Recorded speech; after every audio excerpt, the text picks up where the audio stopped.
Here's a portion of a recent program on American History TV. The master narrative says that the movement begins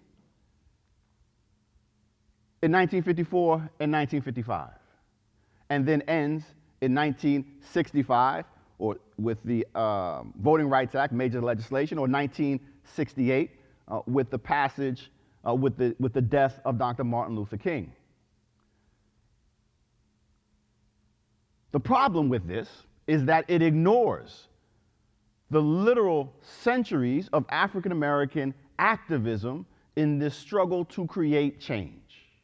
This doesn't mean that this thing that we call the civil rights movement began in 1619 when African Americans first arrived on the shores in chains. 1619 means that African Americans understood that there was a desire to fight for freedom, that the struggle for freedom begins the moment African Americans land on this shore. But a struggle is not a movement. Protest does not necessarily mean movement.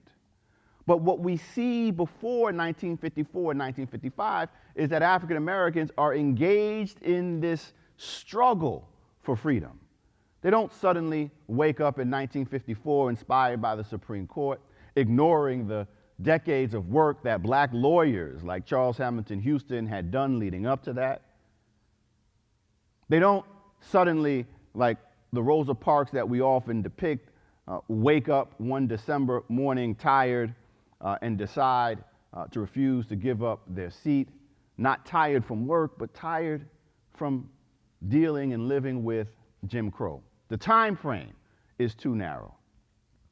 This ignores the work and activism of the UNIA, Universal Negro Improvement Association, Marcus Garvey's organization, the struggles of the NAACP a few years before that, Ida B. Wells against lynching. So what we want to do when we think, the first thing that we have to think about is how can we expand the time frame in which we're talking about. It doesn't mean that we ignore this period. I know many of us are teaching the second half of U.S. history, and we're like, look, we got to teach the movement in a short period of time, and when we get to the 1950s and 1960s, this is when we have to teach it. I understand that. It's important that we focus on this period. This is a significant period of black protests, the most public period of black protests, in which major legislative achievements are accomplished. But we shouldn't talk about it and teach it in isolation. This belongs on a continuum of struggle. That was a portion of a recent American History TV program.